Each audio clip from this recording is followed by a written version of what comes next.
नमस्कार दोस्तों, मैं आदित्य भारद्वाज आप सबका स्वागत करता हूं। उम्मीद करता हूं आप सभी बहुत अच्छे होंगे और आपकी पढ़ाई भी बहुत अच्छी चल रही होगी।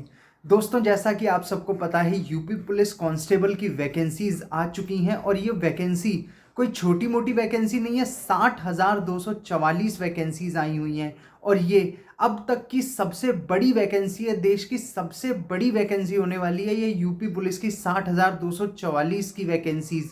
और इस वैकेंसी में आप लोग हाथ से मौका मत जाने दो, पूरी जी जान लगा दो, जितनी आप मेहनत कर सकते हो, जितना डेडिकेशन दिखा सकते हो इस वैकेंसी के लिए दिखा दो दोस्तों। ये क्योंकि बहुत बड़ा मौका है और इस मौके को गंवाना कोई समझदारी वाली बात रहने नहीं वाली है। आज से फॉर्म फिल होने शुरू हो चुके हैं और ये 16 जनवरी 2024 तक भरे जाएंगे। लेकिन मैं आपसे यही बोलूंगा कि आप जल्द से जल्द अपने फॉर्म को फिल करो, क्योंकि 25 लाख कम से कम संख्या रहने वाली है फॉर्म की। तो आप अंदाजा लगा सकते हो कि एंड के टाइम पे वेबसाइट का क्या हाल होने वाला है। इसलिए जल्द से जल्द अपने फॉर्म को फिल करो। और अगर हम इसके एग्जामिनेशन की बात करें तो एग्जामिनेशन के लिए 2 डेट निकल के आ रही हैं, एक 11 फरवरी और एक 18 फरवरी।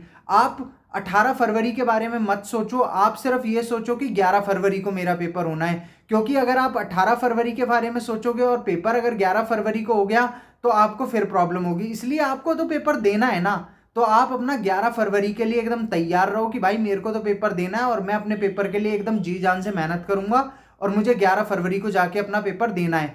अब गवर्नमेंट के हाथ में है, बॉडी के हाथ में है, जो कॉम्पिटिटिव बॉडी है कि भाई वो कब पेपर लेगी, चाहे वो 11 फरवरी को ले, चाहे 10 फरवरी को ले, और चाहे वो 18 फरवरी को ले, चाहे 15 फरवरी को ले। आप बस ये देखो कि भाई मेरे को तो तैयार रहना है। एप्लीकेशन फॉर्म फिल करने के लिए जो आपकी फीस ली जा रही है वो 400 रुपए ली जा रही है। अगर हम एज क्राइटेरिया की बात करें तो बदलाव के बाद जनरल मेल के लिए एज मांगी गई है 18 से 25 साल और जनरल फीमेल के लिए एज मांगी गई है 18 से 28 साल। SC ST OBC को 5 साल का एज रिलैक्सेशन दिया गया है। इसमें SC ST और OBC के मेल कैंडिडेट्स के लिए एज मांगी गई है 18 से 30 साल और SC ST OBC female candidates के लिए एज मांगी गई है 18 से 33 साल। अगर हम एजुकेशनल क्वालिफिकेशन की बात करें तो सिंपल सा एजुकेशनल क्वालिफिकेशन मांगा गया है, आप केवल 12वीं पास होने चाहिए हो।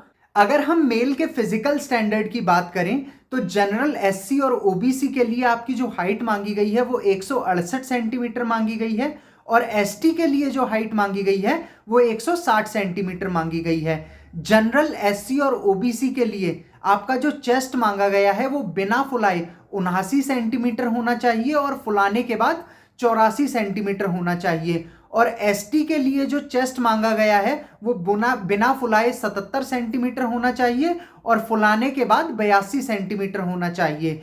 और चेस्ट का जो फुलाव है वो कम से कम 5 सेंटीमीटर का होना जरूरी है। फीमेल के फिजिकल स्टैंडर्ड की बात करें तो जनरल SC और OBC के लिए जो हाइट मांगी गई है वो 152 सेंटीमीटर मांगी गई है और ST फीमेल की जो हाइट मांगी गई है वो 147 सेंटीमीटर मांगी गई है। और महिलाओं का वजन कम से कम 40 किलो तो होना ही चाहिए।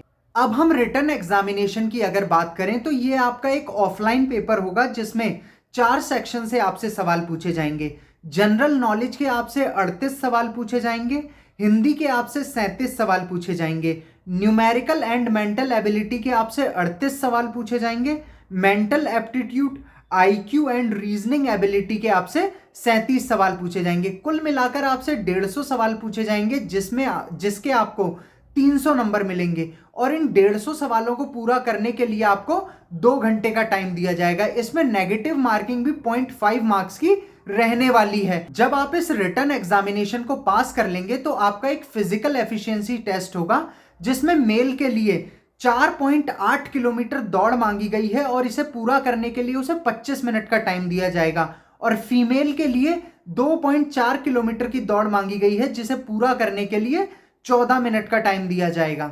अब हम आपके डॉक्यूमेंट्स की बात कर लेते हैं जो इस वैकेंसी के लिए बहुत ज्यादा इंपॉर्टेंट रहने वाले हैं। आपके पास 10वीं और 12वीं की मार्कशीट होनी चाहिए, फोटो और आधार कार्ड आपके पास होना चाहिए, यूपी का मूल निवास प्रमाण पत्र 1 अप्रैल 2023 के बाद का बना हुआ होना आपके पास इंपॉर्टेंट है।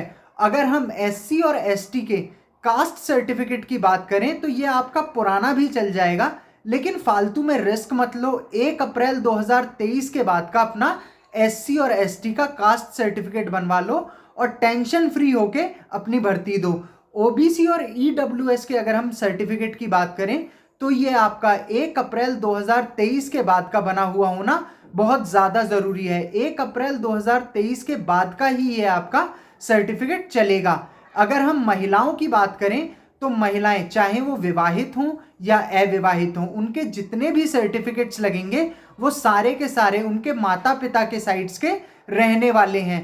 और आपके जो भी सर्टिफिकेट होंगे उन सभी पर आपके नाम, आपकी एज सेम रहनी चाहिए। आपके नाम की स्पेलिंग, आपके माता पिता के नाम की स्पेलिंग सेम होनी चाहिए। और अगर हम अदर स्टेट्स के कैंडिडेट्स की बात करें तो चाहे वो किसी भी कास्ट से बिलोंग करते हैं, उन्हें जनरल की तरह ही ट्रीट किया जाने वाला है। उम्मीद करता हूं इस वीडियो में आपको सारी इंफॉर्मेशन मिल गई होगी, और अगर आपके कोई डाउट्स हैं तो आप उन्हें हमें कमेंट कर सकते हैं। एप्लीकेशन फॉर्म को फिल करने के लिए ऑफिशियल साइट का लिंक आपको वीडियो के डिस्क्रिप्शन में मिल जाएगा। इस वीडियो को ज़्यादा से ज़्यादा लाइक कीजिए, शेयर कीजिए और चैनल को सब्सक्राइब कीजिए। थैंक यू सो मच दोस्तों।